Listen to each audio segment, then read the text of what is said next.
Joe, three. The transition is 1.3, but if you take out the fourth quarter, which is considered garbage time in the NBA, it's not 1.3. It's like 10th in the league. And then the transition rate is like 8th in the league. And so it's a little bit of a skewed stat, but we do have to get better at transition defense. Yeah, and I meant pregame, not offensive rebounding enough. Yeah.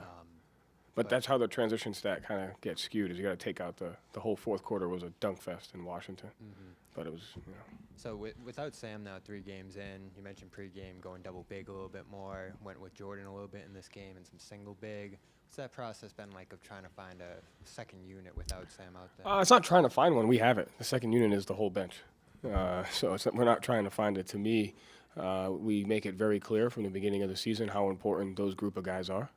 And it's going to look different every night. And it's a credit to them because they stay ready, and it's a credit to the staff for getting them ready. So it's not about finding it. It's like that group of like the Nemi, the Jordan, the Luke, the X. As you saw, we sent X to the table. They changed their sub-pattern. We brought Luke to the table, or vice versa. And so it's just a credit to them. They have a humility and a professionalism to always be ready, and we're just always going to do what makes sense at that particular time. And so they, after coming off a back-to-back and Lillard's foul trouble, they went to some different lineups, and so we had to do the same. And we just have to stay adaptable. So they're all giving us exactly what we need. It's just going to look different at different times. And for Jalen, did you notice a difference from the Detroit shooting struggles? A little bit of a slow start in this game and then closing 9 of 11? Yeah, I mean, Jalen's just a guy that can score in bunches, and he's I think, in the Detroit game, again, we saw different defenses tonight, and in the Detroit game, and I think that was my fault. We weren't quick to pick up on that and change that. Tonight they changed a little bit, but I think Jalen's ability to just kind of stay right here, and he picks and chooses his spots really well. He knows when to take over a game. He knows when to get to his spot. He came out of a timeout, he got an and one, and he just knows how to play within the offense. So I like just watching him picking spots well, and I thought he did a great job of that in the second half. Joe, it was a back-and-forth game most of the night. Then you get to the end of the third quarter. You see Derek sort of have that big stretch, and then Jordan Walsh have those 2 big hustle plays. Yeah. How big was that energy boost for you, especially when you hear the crowd go nuts like they did? Yeah, I mean, and I told that to Jordan in the locker room. I think just finding out a role and making big-time plays like that is huge. So he had some defensive. I thought he had a great defensive play on Giannis in the post, taking away his tendency. And, got fouled going up for an offensive rebound. So, I mean, that's like you have to win games like that, especially against good teams. It's never just going to – sometimes it's got to be gritty. It's got to be ugly. So I thought they did a good job of doing that. Joe, the 80-79 when Lillard hits the technical on the delay of game, it seemed like there was a lot of frustration building up to that moment. There was a lot of, like, chirping at the refs and all of that. Was that like a moment of it coming to a head and guys just saying, we're not going to win this thing. We've got to focus on ourselves. What happened in that moment that kind of seemed to, like, guys rallied around that moment to take that? No frustration. We were just like, let's just try to create as much chaos as we can. That was it. What made you decide like that? I just felt like that's what we felt like the environment needed at the time. It was let's just create chaos. So we're just going to create it. And then we just created the chaos together. We went through the chaos together. Responded pretty well. Before Peyton hit that up. Because nobody had any idea what was going on, right? It was just chaos. Yeah, it's perfect. It's exactly what we needed. When Peyton hit that buzzer-beating 3, as soon as the ball get inbounded to him, Doc just had his head down, hands on his knees, despondent. Yeah.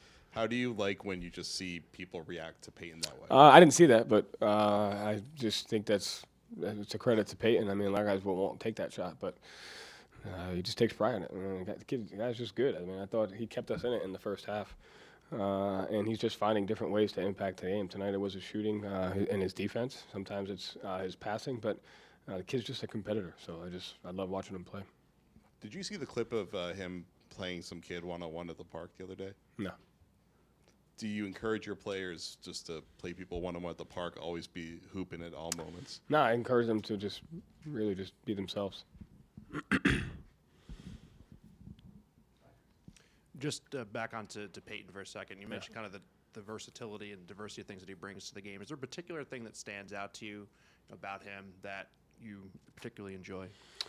His competitive nature, I think, is number one. I think just his ability to just go in and out of different roles. You know what I mean? Like he doesn't care what the circumstance, the sub pattern. He doesn't give really two shits about anything other than just competing at the highest level. So that to me is just he's a purist competitor, and so I really appreciate that about him. Joe, how did you feel like you competed against a contender, a team that, they're coming off a back-to-back, but they've got two obviously top 75 players. I mean, how do you think you kind of handled the situation? That's an interesting question. Why? How did you think we handled the situation? I thought fine. I mean, they pushed you. I mean, but is that what you were looking for? Yeah. Obviously, everything's not going to be easy, but this was. Yeah. It was going to be a struggle. It seemed like. No, definitely. It was definitely going to be a struggle. I kind of like the fact that it was a back and forth game the entire time because, you just have to, again, you just got to go through it, whatever it is that you have, whether you got to protect a lead, you got to come back from a lead, you got to just go back and forth. So I really liked, even when the environment got a little crazy, we never wavered from our half-court defensive execution. And I think that's kind of the telltale sign of your team is like, regardless of what's going on around you, can you execute? And, and again, I think I said this in the pregame, like these two guys on the other side, they're going to hit tough shots and just do freakish things. Like you just can't overreact to that, to which they did some of that. And I thought we just kind of stayed right here from a tactical and a technical standpoint. And there was some friction there that we had to work through. So I thought that was great. And, yeah. And Jason didn't get to the line till I think the last 4 minutes or whatever. He seemingly was frustrated with the lack of calls. How do you kind of, you got another tech. How do you kind of make sure he maintains his poise when there's nights that he feels like he's been fouled? I mean, I think he did maintain his poise from this. I mean, he maintained his poise from the standpoint of he played defense, he rebounded, he guarded Brook Lopez, he ran the plays, he executed them. I mean, I like yelling at those guys too. So I mean, I'm certainly not gonna stop him from doing it. But once if he stops executing our system and that's when it becomes more of an issue. But I think he kind of stayed, there most of the time. Joe, the challenges, you went to one very early in the first and very early in the third, and as luck would have it, there were many opportunities after that to get challenges. What was the strategy there? I agree with you. It's a tough one, and I'm usually hesitant on the second one. But against a team like that and the way the game was going, when it's obvious 2 point, when you're saving obvious 2 points, you have to take advantage of that, and you can't really have, hindsight is like, well, we would have we saved 4 points. We saved 2 points on the goaltend, and we would have saved their expected offense is really good. And so we probably saved around 3.8 points on that, and so you have to do that. Doesn't matter what time of the game or the value. So when they're that obvious, you have to do them more times than not. Because even on some of the ones that we felt like we wanted to, I'm not convinced that they would have been overturned. You know what I mean? And so if you find two, you got to go get them. Thank you, Joe. Thanks.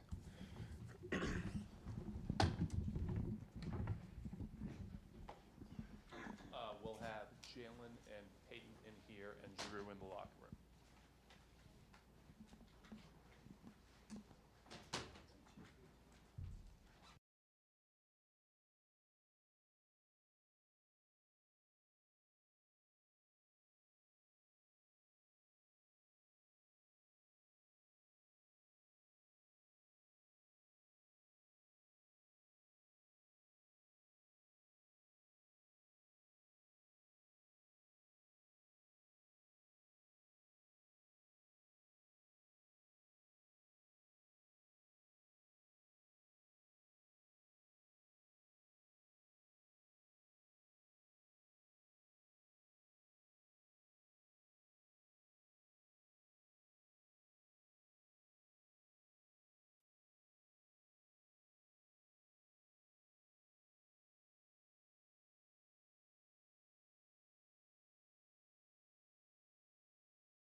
Peyton, 8 of 12 shooting from 3. Are you going to have to go back and find that kid in the park and make him shoot with you before every game now? Probably, maybe have to do that for sure. But no, just a good night, good win, good team win. So looking forward to building on this. When the second quarter is happening and everybody else is kind of struggling a little bit, you've got your shot going. Do you feel like a sense of like responsibility, like I got it, let me keep shooting until you guys figure it out? No, not necessarily. I mean, especially with our team, if we just play the right way, drive, kick, make the simple passes, like the shots are gonna fall. So obviously, I just try to play the right way, make the right reads regardless. And if my shot is there, I take them. How would you describe kind of your mindset on a night-in, night-out basis when it comes to affecting winning? What do you try to do to put your team in a position to win? I mean, honestly, I try to go into every game like with the confidence to be aggressive. So, looking for opportunities to attack, to get my shot off, and then defensively just picking up and being like a pest. Obviously, I'm not the biggest person in the world, so I'm not going to be able to bump down low or do things like that. But it's really just about the energy I got to bring every game, especially coming off the bench. Some nights our starters, they might have low energy. It's a long season, so I got to be responsible to bring it that night. Joe said the thing he liked about you most was your competitiveness. What's kind of the best example of that, and how competitive are you maybe compared to the other guys? I feel like I'm probably the most competitive on our team. I hate losing in anything. I want to win at everything. It doesn't matter if we're playing wiffle ball before practice. I want to win. So it's how I've always been, and it's probably why I'm here today. Peyton, when you got the ball at the end of the third quarter, you can kind of feel the guard and know it was about to happen. How much pride do you take in those shots? And now that you're kind of like the face of that shot now around the league. I mean, I just live for those moments. The clock winding down, and I think it was 6 seconds left. So just to get to a spot and raise, and I kind of black out in those moments and just let it fly. And obviously, it works out a lot of the times for me. When you got the ball, there's a clip of Doc Rivers, I don't know if you saw it, where he's hunched over and then you made it and he just kind of dropped his head. Knowing that you can deflate an opposing team like that, does that make you want to make them more? For sure. I mean, I feel like that's why everybody's got to take them, even no matter the distance. It's just, it's a gut punch. When you do hit them, the momentum, you felt the guard, and like you said, it's the momentum swings are crazy. Peyton, before the game, did you see the kid holding up the sign, Peyton Pritchard for White Boy of the Year? And what's your reaction when you see, it seems like you have a fan base and a support, the everyday guy loves you. I mean, it seems like all over the league now, people are just kind of taking you. What's that kind of support and that affection from the fans? Well, I definitely appreciate it. I feel like it comes because I look like a ordinary person. And I feel like I give hope to everybody that is the same size as me. I'm not necessarily the most athletic, but with hard work, you can make it a long way. And I feel like I'm the prime example of that. That I never quit, and I'll keep going. And anything you put your mind to in life, you can accomplish it. So, I'm proud to give hope to those people.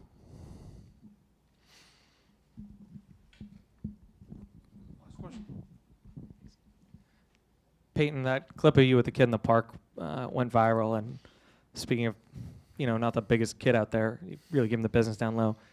Can you talk us through how you went from walking your dog to playing pickup with this kid in the park? Well, me and my wife were actually we were walking our dog. We got coffee, and then we stopped by a dog park. And by the dog park in Seaport, there's a little hoop, and I had a beanie and stuff on, so I didn't think anybody would really notice me. But these kids saw me from afar, and they were yelling, and obviously I was at the dog park, so I didn't go over there right away. And then I ended up going over there, and it was kind of low key, and we just messing around. Really, I just playing one-on-one with them, and they were actually pretty good though, little scrappy kids getting after it. So I definitely appreciated it, and I was talking a little bit. So I don't know, I like moments like that. Just felt like a kid again, just playing outside. And obviously Emma, she took a clip of it from afar, so I got a bucket on him though. So appreciate it.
Jalen, third quarter when you guys got the technical foul, delay a game after that 24-second violation where the ball did hit the rim. It seemed like you guys, something snapped. Did you feel a momentum shift there? Was there something that was happening on the floor that made you guys kind of lock in a little bit more in that moment? You could say that. I think we definitely were looking to kind of get going. I think in the first half, we were dragging our feet a little bit. Wasn't playing to our standard. And I think that third quarter kind of, we had a little bit more of a spark about ourselves. And early in the game, like I could see you kind of like practicing your form or something. You had gone through a little bit of a cold stretch, and then in the second half, you got going. Was there something you were feeling with your shot? Was there something that you were just like, what's going wrong? Did you just kind of find something? What sparked that second half? Not at all. You know, just getting some right there. Probably just getting some mental reps. But it's a long season. You know, a lot of my shots come in the paint. You know, and I feel great about that over the course. You know, I've been efficient for the last few years, so you don't let like getting good looks, getting 2 feet in the paint ever deter you. So going forward, that's where I make my money at, is in the paint. So I'm not too worried about that. Jalen, it seems like a lot of the championship caliber teams and great teams over the years have used that third quarter just like you guys did tonight and expand a lead, build a lead from that point on. What kind of goes into that, where there's an ebb and flow of the game, and can a team just kind of turn the game in their direction on will? And do you feel like you guys are there at this point? We're still learning and building and growing. Definitely some stuff that we've seen over the last courses of the games that we need, last few games that we can clean up. Even in the first half of this game, I didn't think we played to our standard. But that's a part of a season, a new journey, and it's about us. It's to fight mentally every single night to do our job and to do it well. And we didn't demonstrate that in the first half, but second half I thought we did a much better job. It felt like at the end of that third quarter, it was Derek got hot, then Jordan Walsh had those 2 big hustle plays on the glass, and then you see Peyton, hit that shot at the end of the third. How much of an energy boost was that, those 3 guys making those 3 moments? Because it felt like it was back and forth at that point, and then just like in an instant, those 3 moments, sort of flipped the game. Absolutely. I thought Jordan played great. His minutes was exceptional for our team. He made some big time offensive rebounds, and he also, had some big defensive possessions, but credit to him being ready. Big game, big moment for a young player. Playing against a potential playoff team matchup, I thought he added and contributed to us getting the win tonight. And Peyton, what he does speak for itself. Peyton is, he's a killer, and he's always looking to put pressure on the defense. And if you don't pay attention to him, if you don't guard him, he'll light you up. And we just played through him tonight. Tonight he got some great looks, 12 3-point attempts up. We love that. When Sam comes back, we want him to do the same thing, get those open threes. Those are 2 of the best shooters in the league. So we want to keep finding those opportunities for them. Jalen, what's it like to wear your own shoes in these games? And through a couple of games here, do you feel any difference in your movement or anything that you were seeking out to accomplish with those shoes now that you're actually wearing them? Man, it's an honor. It's so cool. It's so much that goes into, the process of, the ins and outs and learning how to create and develop your own company, sneakers from A to Z. I'm really hands-on, so I was a part of like the whole process. Every approval, every design from the shoebox to the tissue paper, like everything. So a lot of energy and effort and time has gone into releasing my first iteration of the 741, and it's pretty cool. It's pretty awesome being able to just look down and then be like, like that's me. I mean, these players, it's different. Like when you design your own shoe and it's your own company, you got your own decisions that you can make rather than somebody telling you that you need to be doing. So it's pretty cool. Jalen, it kind of looked like you pointed towards the broadcast table when you pointed to your bicep and flexed. Can you take us through that moment? What was going through your mind? I mean, over the course of the year, you'll see me flexing a lot. That just comes from just using my physicality and being able to take advantage of matchups. But I'm not sure if I pointed at the scores table or not, but over the course of this season, look out for that because that's not going to stop. Thanks. Thank you.